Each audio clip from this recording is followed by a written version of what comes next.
bienvenidos a nuestro seminario Imagine.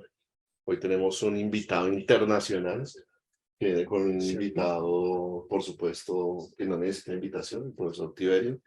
Muchas gracias por visitarnos por acá, aunque sea en la incómoda oficina del profesor. Entonces, por el momento, para no alargar más la cosa, quisiera darle la palabra a Iván. Gracias por visitarnos y comencemos a un poco lo que estás haciendo y para dónde vas. Vale. ¿Ya está bien?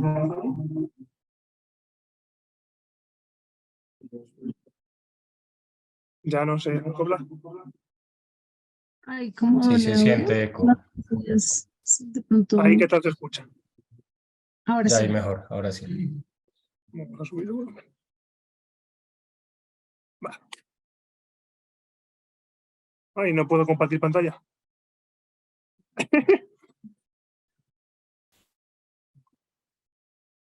Ya te hago como anfitrión. Dame un segundito. Ya. Ah, Pablo ya lo hizo. Listo. Ya me deja.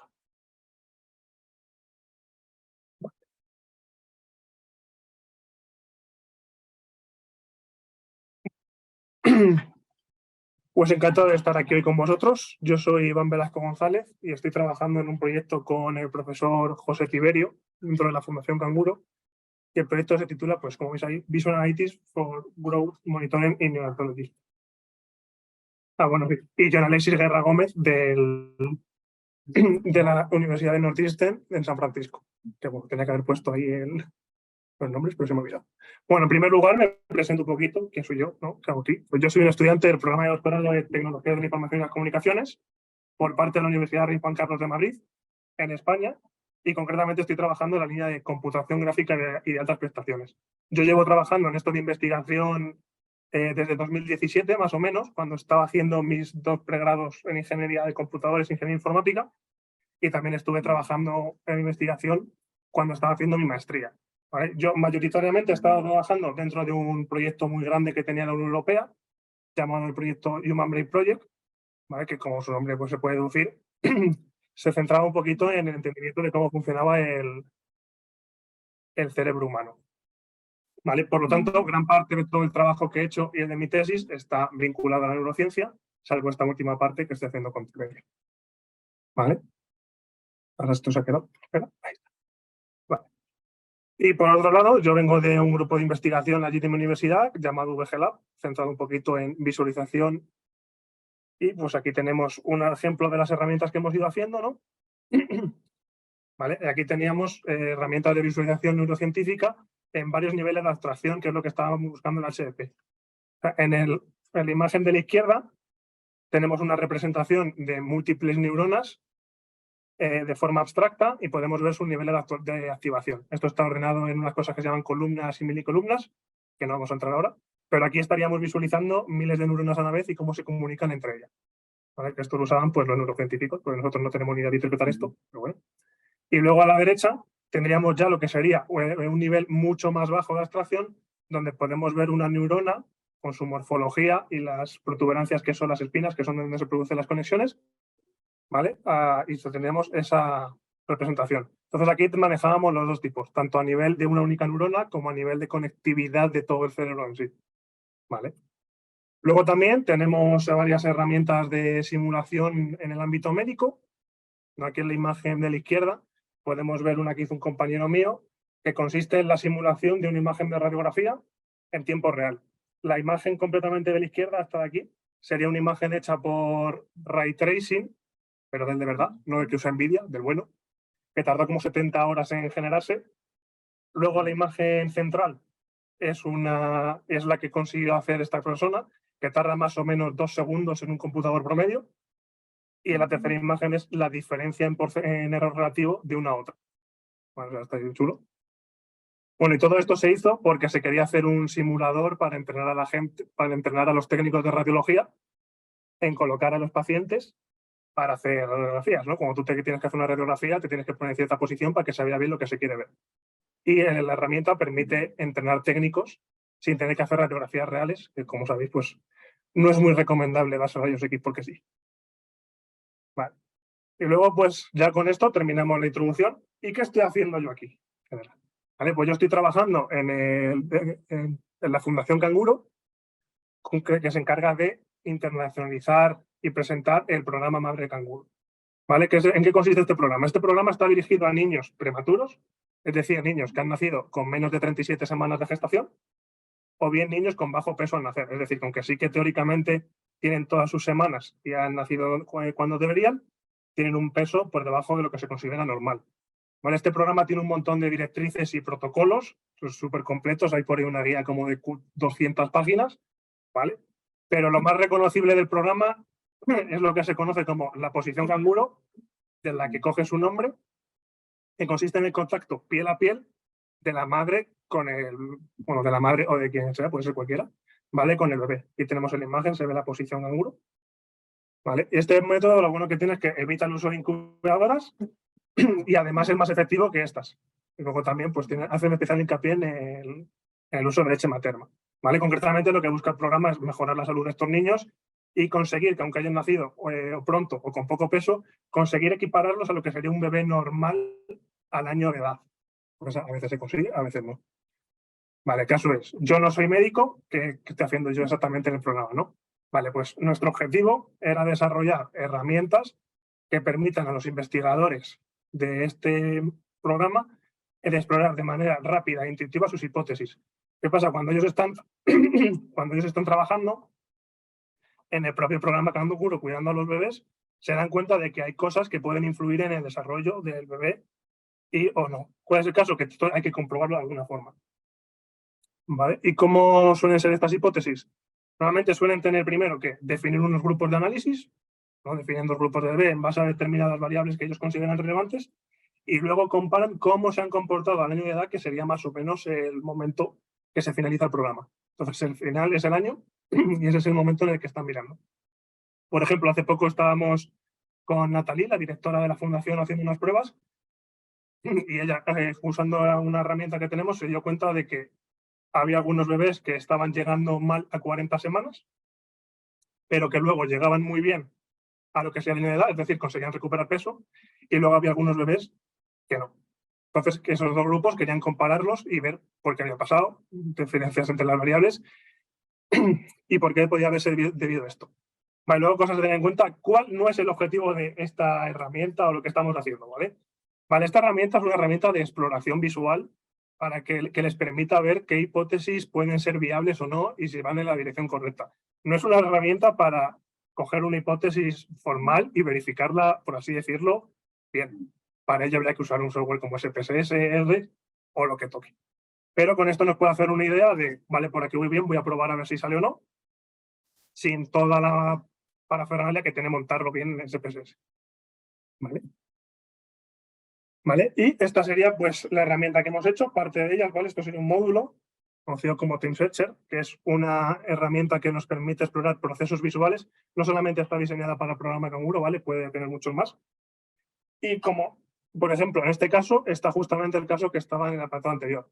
Nosotros tenemos estas pequeñas cajitas. Bueno, primero tenemos aquí el peso de los niños, ¿vale? En el eje horizontal, la edad gestacional en semanas. No vamos a entrar mucho en qué es edad gestacional, ¿vale? Pero ahí sería más o menos la edad del niño.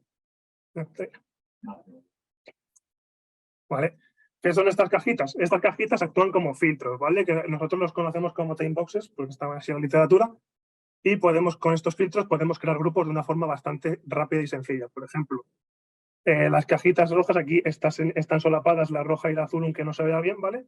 Y esto nos está diciendo los niños que llegaron a 40 semanas con bajo peso. ¿Cómo lo sabemos? Si también veis, hay otras líneas de distintos colores, que estas son líneas de referencia, que se pueden poner las que tú quieras. En este caso, estas líneas determinan cómo de bien o de mal está creciendo el niño. La línea roja sería la media y 2 por debajo serían 2 desviaciones estándar. Por debajo de eso se considera que el niño tiene ya bajo peso y está peligroso. Habría que hacer algo. Vale, y aquí tenemos pues 2 grupos que empezaron iguales y luego se van distinguiendo, ¿no? Entonces habría que comprobar por qué pasa esto. Vale, esta herramienta está muy bien para definición de grupos, pero los objetivos que hemos definido antes nos está faltando una cosa. ¿Por qué pasa esto? ¿Vale? Por eso esta herramienta no está diseñada únicamente para funcionar sola, sino que tiene un enfoque reactivo para funcionar en conjunto con otras herramientas. Todas las acciones que realice el usuario se van a transportar en tiempo real al exterior de la aplicación para que otras aplicaciones lo puedan utilizar. ¿Vale? Y con eso pasamos a el KMF Explorer, que sería ya un entorno más integrado que nos permite hacer todo. Y no sé por qué no está cargando bien. Me voy a cargar yo. La red está bien.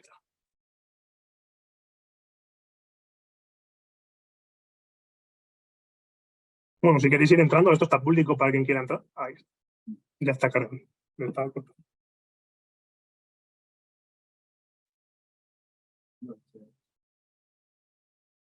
A ver, sí.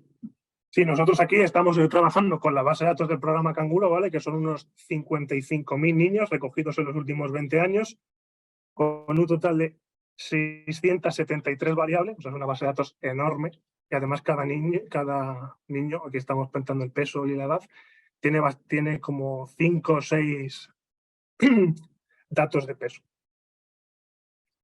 ¿Vale? Pues nosotros aquí en la herramienta integrada, por ejemplo, podemos hacer selecciones. Esto de RCU es si el niño nació por debajo del peso que debería para su edad o no, y pues podemos hacer distintos grupos. O si la red estuviera más rápida, estaría guay. Pero bueno. Vale, por ejemplo, aquí podemos hacer 2 grupos y separar los que nacieron con su bajo peso o los que nacieron con un peso correcto y los que nacieron con bajo peso. Vamos a filtrar un poquito más para que esto no se nos pete mucho. Y con esto podemos controlar su edad gestacional, es decir, el tiempo que pasaron dentro de la tripa de la mar.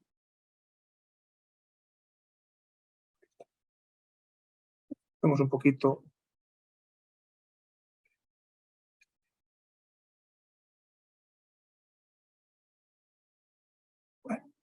Y luego con esto ya tendríamos aquí los 2 grupos que podemos ver su desempeño. Lo podríamos ir quitando y poniendo. Y, por ejemplo, podemos observar de forma rápida cómo los del segundo grupo se ve visualmente que tienen menor media que los otros, lo cual pues es un poco lógico.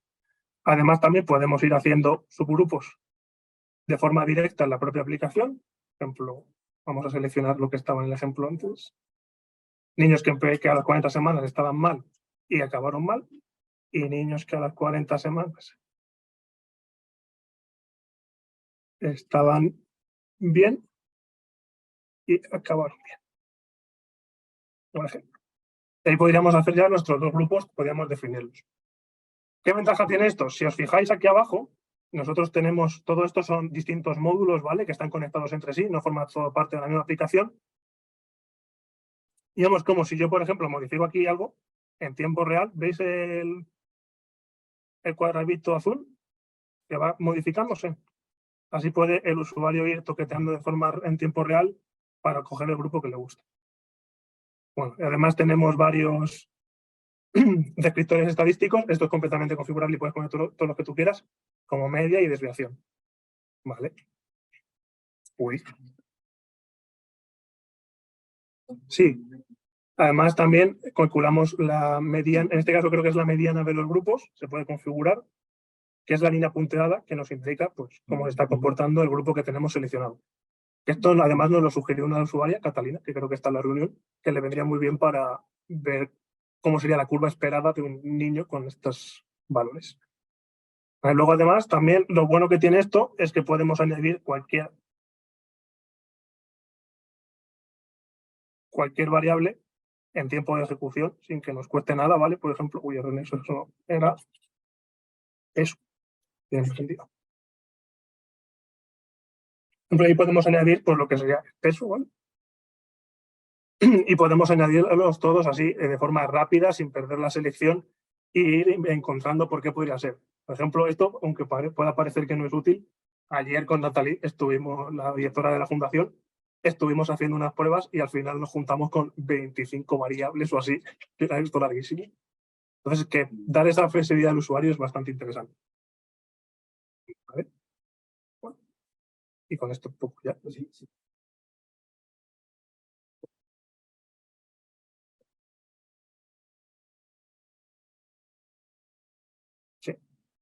Bueno, ahí se ve mejor la diferencia, que por aquí más o menos se ve que empiezan a distanciarse. Sí que se ve que el tiempo que pasa entre este bajón y aquí es muy importante, y por aquí algo habría que hacer para mejorar la intervención. ¿Vale? Pues con eso ya yo creo que terminamos la demostración. Esto está público en GitHub, ¿vale? Si alguien quiere verlo, pues tiene ahí la URL.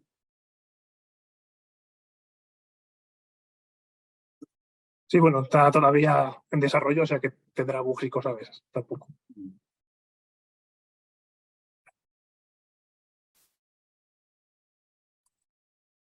Bueno, y luego un poco en qué te he estado trabajando yo en toda mi tesis, porque yo ya estoy acabando, en principio en octubre presento. Yo he estado trabajando en el dominio de la neurociencia, que tiene el problema de que últimamente, con las nuevas tecnologías, están consiguiendo datos de una manera súper bestia, o sea, tienen muchísimos datos, pero no tienen una forma real de analizarlos y estudiarlos. Un poquito lo que pasa mismo con la fundación, muchos datos, pero no hay capacidad de análisis. Entonces, nosotros hemos entrado ahí un poquito en visualización de datos y estructuras con el objetivo de facilitar esta compresión de los datos y hacer un análisis de forma automática, lo cual les puede ayudar. Y nos hemos encontrado con un problema bastante común, imagino, en el que en el mundo de la visualización a los usuarios finales, sobre todo médicos, les cuesta mucho dejarse ayudar un poco. Entonces, un poquito hay que pegarse con el usuario, pero al final cuando se lo enseñas les suele gustar. Entonces, ¿cuál era el objetivo de la tesis?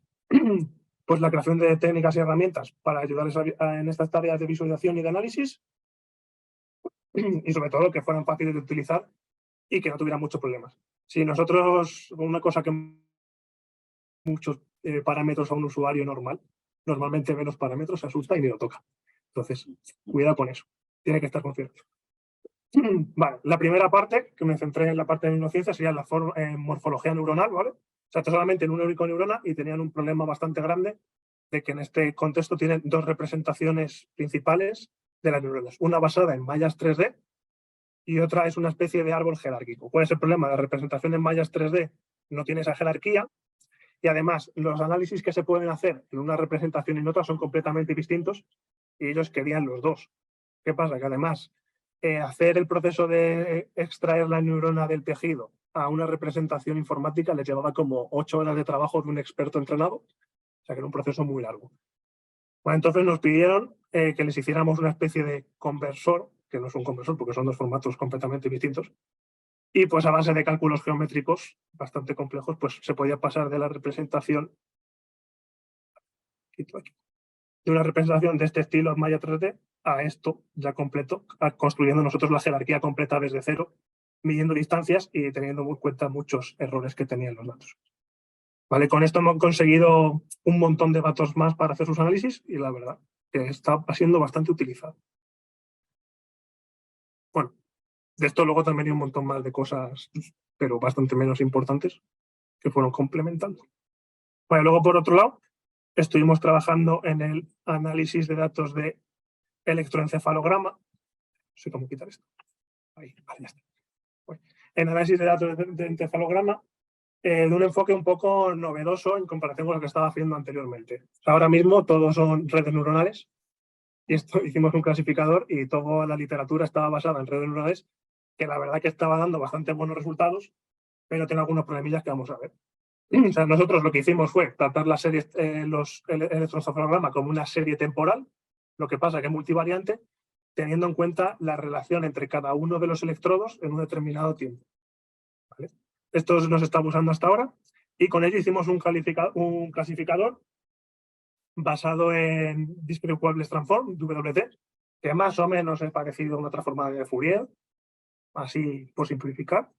Y luego usamos también un discriminante por pasos para reducir el dominio de búsqueda de las variables, porque el Discrete Wavelength Transform nos dan como 22.000 características y eso no lo pueden meter en un clasificador porque hace overfitting por todos lados. Así que nos quedábamos con las características más relevantes, obteniendo además una precisión muy buena, del 100% en algunos casos, para clasificar actividades motoras. ¿Qué ventaja tiene esto respecto a la de Deep Learning? Que esto es completamente interpretable. O sea, yo te puedo decir qué electrodos están haciendo efecto, en qué rangos de frecuencias, qué correlaciones son las importantes. En Deep Learning, aunque están haciendo avances, normalmente tú lo metes ahí, lo metes, lo sacas y no tienes ni idea de qué pasa por dentro. Entonces sería nuestra contribución más principal ahí. Vale, un poquito conclusiones, publicaciones que tengo y cosas. Vale, en el enfoque de morfología neuronal sacamos una herramienta, Neuronix V2, que es la evolución de otra herramienta, con todo esto que os he contado de la transformación entre formatos y bastantes más cosas que hay por ahí. ¿Vale? Luego, la clasificación de señales de SG nos ha dado también un par de artículos, uno de ellos de la propia clasificación en sí, que ya está publicado, y luego tenemos una librería que implementa este método en R, que está en proceso de revisión ahora, porque nos dimos cuenta de que puede funcionar muy bien para otro tipo de datos. ¿Vale? Y luego ya en lo que hemos hecho durante la estancia, que sería TensorSet Plus, lo hemos enviado a IECuboBis y estamos esperando a ver qué nos dice. ¿Vale? Bueno, como trabajos futuros, nos queda continuar el desarrollo de nueva funcionalidad para el KMC Explorer, lo que os he enseñado hace un momento con el navegador, que todavía está un poquito verde y se puede pulir muchas cosas que nos van diciendo los usuarios.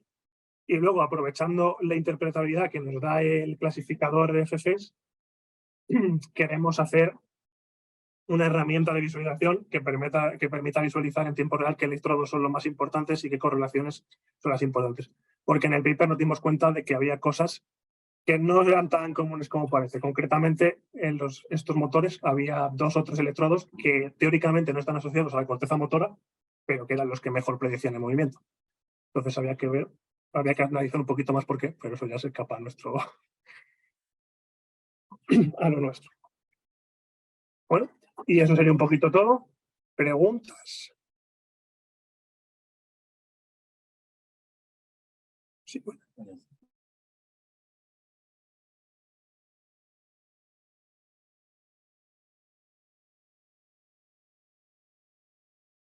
En estéreo y con eco.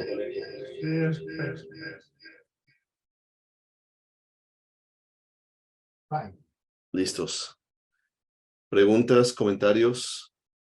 Bienvenido, John. Buenas. Hola. Pues esto en el prototipo que mostró Iván se nota la impronta de John Alexis, un cierto estilacho. Desde el GitHub.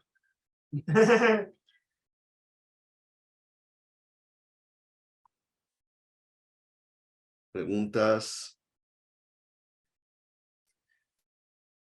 Yo un solo comentario.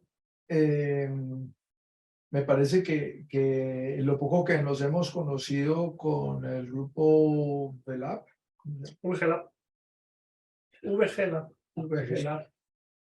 VGLab, hay muchas afinidades en los retos que se tienen como grupos con Imagine. Y esta corta experiencia de colaboración en triángulo con Northeastern, por supuesto particularmente con John Alexis, y el grupo en Madrid de Sofía y Luis, los profesores, es un poco confianzudo, Sofía y Luis. Ha sido muy, muy interesante. Entonces, es una como invitación a mejorar la comunicación y explorar posibilidades de colaboración en el futuro. Esa es un poco la cosa, y que pues como responsable local de la estadía de Iván, pues ha sido muy, muy interesante, muy intensa, porque a pesar de todo lo realizado, igual tuvo una semana de vacaciones. Y muy, muy interesante. Yo creo que el aprendizaje ha sido mutuo. La contribución de los profesores de la Rey Juan Carlos y de John Alexis ha sido pues muy esencial para los resultados y muy, muy chéveres que se tienen en 2 meses largos de trabajo, y que los vamos a redondear en el mes que queda, y esperamos también ir a una publicación ya con el KMS Explorer como caso de aplicación. De pronto una pregunta que me surge es que en este tipo de ambientes de visualización generalmente se requiere como la colaboración entre el experto de la visualización, bueno, perdón, el experto de la herramienta y el experto del dominio. ¿Cómo ves tú en el futuro que solo el experto del dominio pueda tener ese control? ¿O qué es lo que faltaría para que aquí nuestra Natalie pueda empezar a masajear los datos? Creo que actualmente ya más o menos con lo que está montado ya podría empezar. Más ayer empezó ella un poco a gestionar. Falta pulir algunas cosas de interacción que tardan demasiado tiempo en responder y eso al usuario normal le dificulta. Pero en general yo creo que el prototipo que hay actualmente ya está más o menos usable por ellos. O sea, es cuestión de interfaz Sí. y hacerla más agradable a los expertos. Sí. El problema que sí que tenemos es que esto teóricamente está hecho por módulos para que se pueda modificar y que el usuario y que el experto pueda poner lo que más le interese. El único problema es aparte sí que el experto no va a saber hacerla y necesita a alguien experto, no ya no en visualización, sino como mínimo de programación, que sea capaz de linkar las herramientas y que trabajen juntos. Como para hacer nuevos. Para hacer como nuevas cosas. Nuevas herramientas de análisis. Sí, por ejemplo, hemos visto allí que podíamos ver las medias, desviaciones, luego más abajo teníamos unos plots que también puedes ver, eso se puede cambiar completamente en 2 clics. Puedes decir, ahora no quiero estos plots, quiero estos otros. Es más, John me ha cambiado los plots desde ayer a hoy. Y te han actualizado. Fue una sorpresa. Y fue como, uy, esto se ve distinto.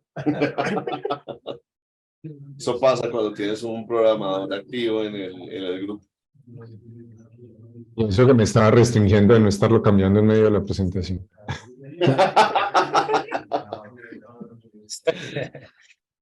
Pero bueno. Y la idea a mediano plazo, relativamente corto en la fundación, es tener como una plataforma de analítica Canguro, donde está el acceso a diferentes herramientas que ya se han desarrollado y que se van a desarrollar en el futuro, dado que las bases de datos que se tienen son vivas. ¿Sí? Hay 5.000 casos nuevos cada año.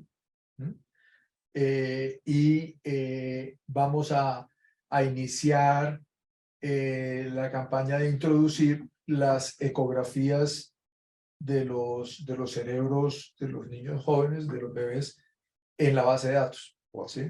Entonces, hay unos retos de procesamiento de análisis muy interesantes porque el foco principal de estos análisis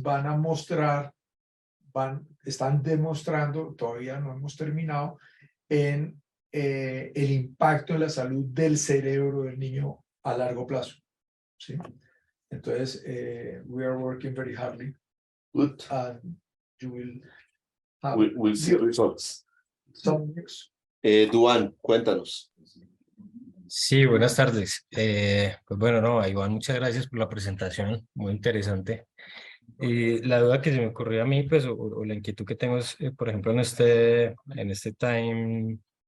visualización, pues, Time Searcher, si yo, bueno, por ejemplo, porque yo siento que puede tener utilidad con unos datos que tiene incluso mi hermana sobre bilingüismo, y lo que se quiere es mirar el impacto del programa de bilingüismo en Antioquia.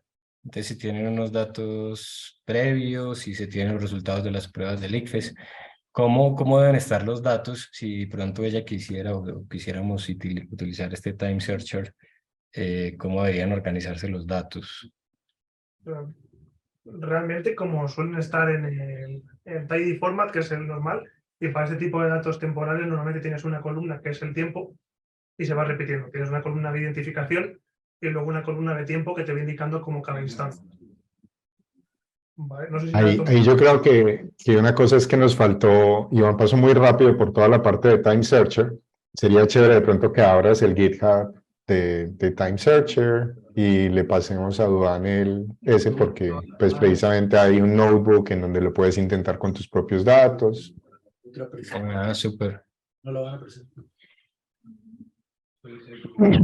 Y está diseñado de tal manera que lo puedas incluir así como Naviyo, que lo puedas incluir rápidamente en tu código con 3 líneas Genial. de código. Y aquí está todo Entonces, de cómo está poder- diseñado y métete, si quieres, métete en la página, en el demo de pruébalo con tus propios datos. Sí, ese es bien interesante. Básicamente el propósito de Time Searcher es que te muestra las líneas de tiempo y puedes seleccionar con los time boxes alguna característica específica. Y aparte de eso hay un montón de otras funcionalidades que Iván nos mostró ahí también. Ah, súper. Habría que reducir. Entonces ahí lo puedes cargar. Sí, si quieres te paso unos datos de ejemplo que tengo por aquí.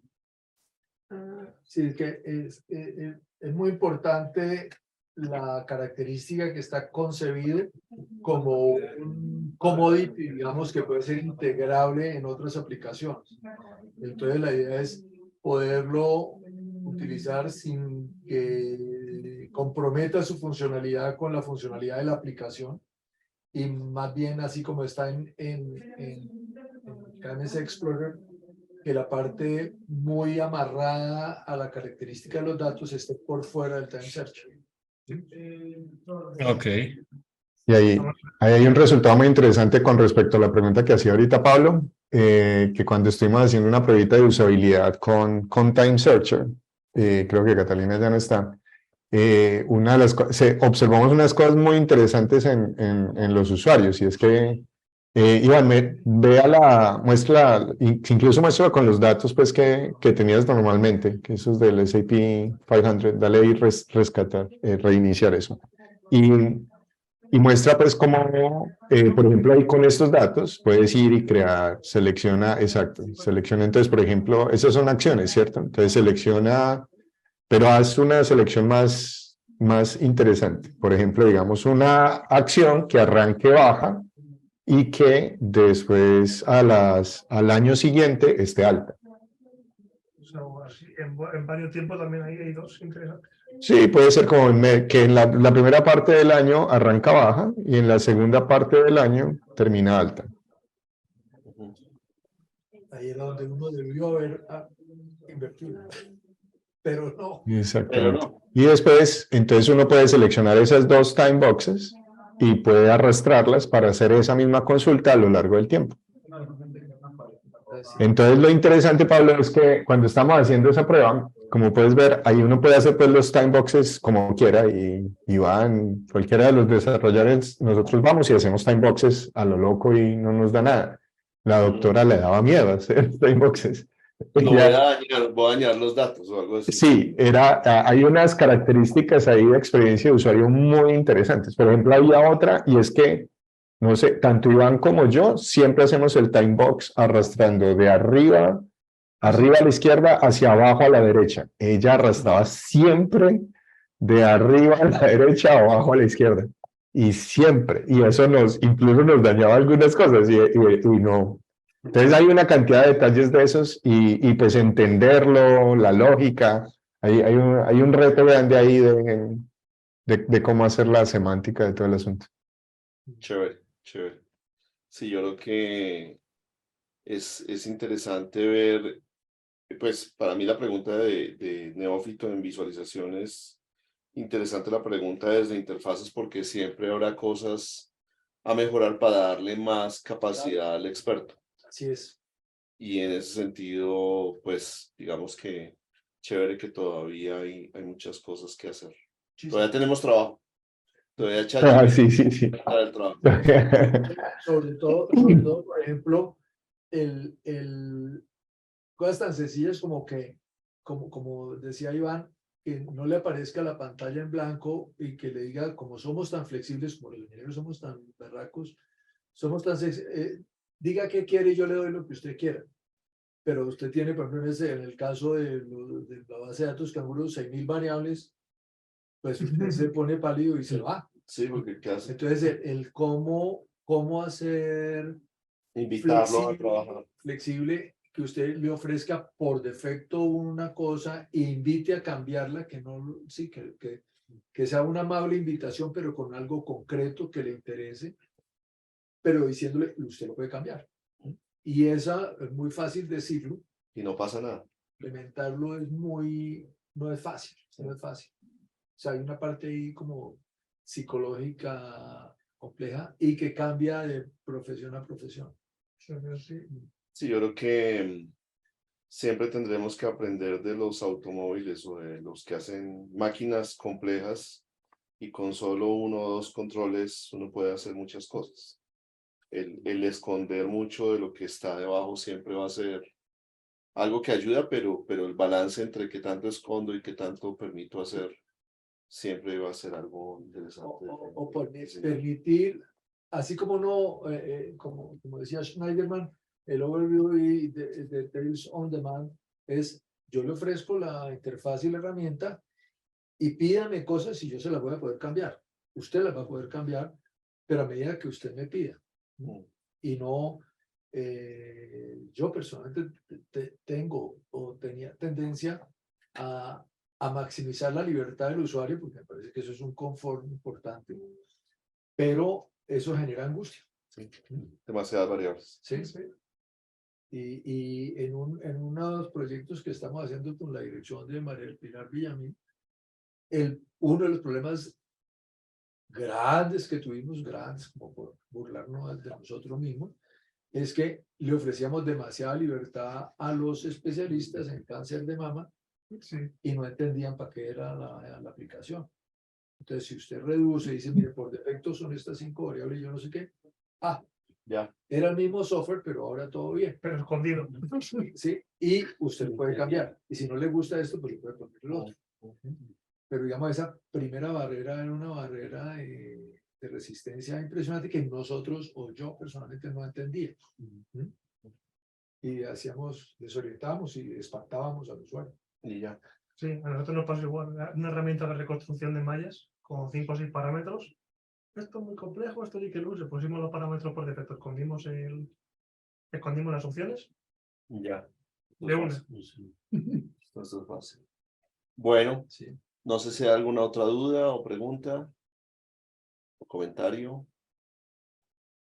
El día de hoy vamos a tener solo a Iván y continuamos la próxima semana con 2 invitados, como generalmente tenemos nuestro esquema en el seminario de Imagine. Entonces, por el momento, si no hay más dudas. Yo ofrezco disculpas a nuestros colegas en Madrid porque el horario nuestro es un poco tarde para ellos, pero hay que dar la grabación. Esta grabación se la podemos Enviar a ellos más tempranito. Una pregunta es, ¿cuál es la percepción de los especialistas ya en utilizar la herramienta en el día a día, digamos?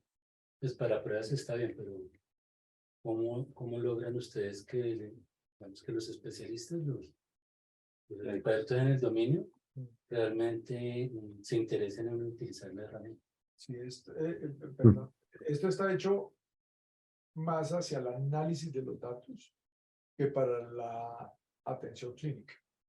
Sí, entonces es el que analiza qué ha pasado en los últimos 5 años comparado con hace 10 años y en qué se diferencia y qué se parece el impacto del protocolo, etcétera, etcétera. Un poco para eso está hecho. Sin embargo, en la prueba de usabilidad que hicimos con la neonatóloga Catalina Lince, ella dijo, pues ella es neonatóloga. No es investigación. Me llega un niño de 2000 con estas características y yo lo quiero poner aquí y empezó a buscar cómo ponía el cuadrito y tal, porque yo le quiero mostrar a la mamá que está toda angustiada ¿Cómo crece? cómo han crecido el promedio de los niños como el de aparece ella en los últimos 10 años del programa. ¿Sí? O sea, que Quiero que haga el demo completo, que es que Iván se saltó esa parte en el slide. Y lo hizo en 25. Lo hizo en 25 minutos. Tenía el principio 25 y me dejaron al final 13. He tenido que meter tijera. Porque ese fue el caso que presentamos en el paper que acabamos de mandar precisamente. Yo ahí no puedo compartir en este momento. Ya te doy aquí, make host. Listo. No tenemos sino hasta la 1 de la tarde. Solo tenemos 5 minutitos. Sí, no, yo debería de salir rápido. Básicamente, vamos a ver si funciona. Normalmente lo que tienen en este momento ellos, y la herramienta que nos mostró Catalina, es que los doctores abren una herramienta como esta y dicen, ok, me acaba de llegar un bebé, es un niño, tiene 40 semanas y pesa 2 kilogramos. Entonces yo con eso le digo que lo quiero comparar contra los estándares. Entonces aquí me muestra las líneas de referencia de la Organización Mundial de la Salud. Y cuando le digo acá que me muestre me dice que el niño con 40 semanas está 3 desviaciones por estándar, 3 desviaciones estándar por debajo de la Organización Mundial de la Salud. Entonces uno hace la cara que hizo Pablo. Exactamente. Entonces, ¿por qué? Y eso porque no le dijimos el nombre, porque pues el nombre sería que ¿cómo es que se llama, Thierry? Altamente o en riesgo, Iván, ¿te acuerdas? Es very underweight. Intrauterino. Retardo Sí, pero de es... crecimiento intrauterino. bueno, exacto. O sea, tiene títulos horribles. Entonces, la pregunta es cómo se compara eso con... ¿Qué pasa si yo reviso eso con los datos reales? Porque solamente con mirarlos con datos colombianos puede que salgan cosas diferentes. Entonces, lo que tenemos acá sería pues todos los canguros. Vamos a ver si me funcionan. Acá están entonces las curvas, ¿sí? Entonces la rosada que está acá sería como la media, y de inmediato ya empezamos a ver que la mayoría están es por debajo de la media, ¿sí? Porque precisamente son bebés canguro. Entonces lo que Catalina quería hacer y que nos enseñó y se convirtió en nuestro caso es que, yo quiero ver entonces los bebés que son de 40, ¿sí? Y cuando hago eso y selecciono otros bebés de ese mismo estilo, la mediana de esos bebés está siempre por debajo de la Organización Mundial de la Salud, pero entonces ya con eso ya puedo saber, no, pues si mi bebé está ahí, entonces contra esto es que me tengo que comparar. Dale, tío. Sí, no, es que fíjense que la línea puntada azul es la mediana de los seleccionados ahí, y esa línea puntada a los 12 meses de edad corregida está perfectamente dentro de los márgenes normales de la Organización Mundial de la Salud. ¿Sí? O sea, está catalogado. Pero cuando dices... Está porque sí. está por encima de una desviación De una estándar. desviación estándar. Ok.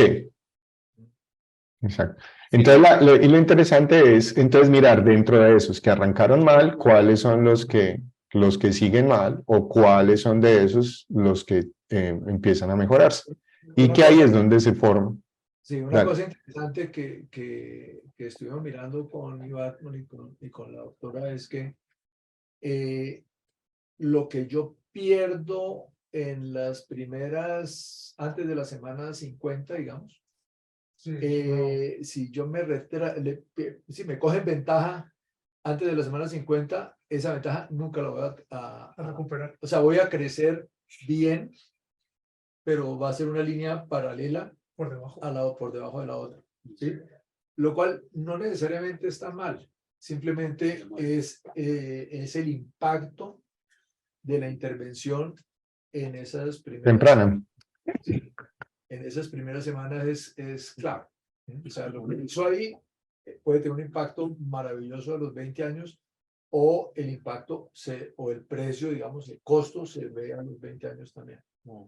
Y eso es lo que ya se publicó en Pediatrics alrededor de ese tema. Y entonces, ahora el esfuerzo es entender cada vez mejor qué aspectos son los que hay que mirar con más detalle ya en el protocolo ya clínico. ¿Sí? Pero digamos que nosotros estamos simplemente poniendo en evidencia de que sí, como decían en Plaza de Sésamo, en qué se parecen, en qué se diferencian. ¿Sí? Entonces, se parecen en esto, se diferencian en esto, y si hay variables de control dentro de lo que se diferencian, usted puede mejorar el estado futuro de esos niños. Bueno. Y lo estamos midiendo el bienestar en la calidad del cerebro, no de los músculos. Toca empezar por algún lado. Bueno, pues. Muchas gracias a todos, muy amables. Pronto tendremos la grabación en el canal de Imagine y nos vemos la próxima semana. Chao. Chao, gracias. Gusto verlos. Chao, lo mismo. Chao, chao. Chao, chao.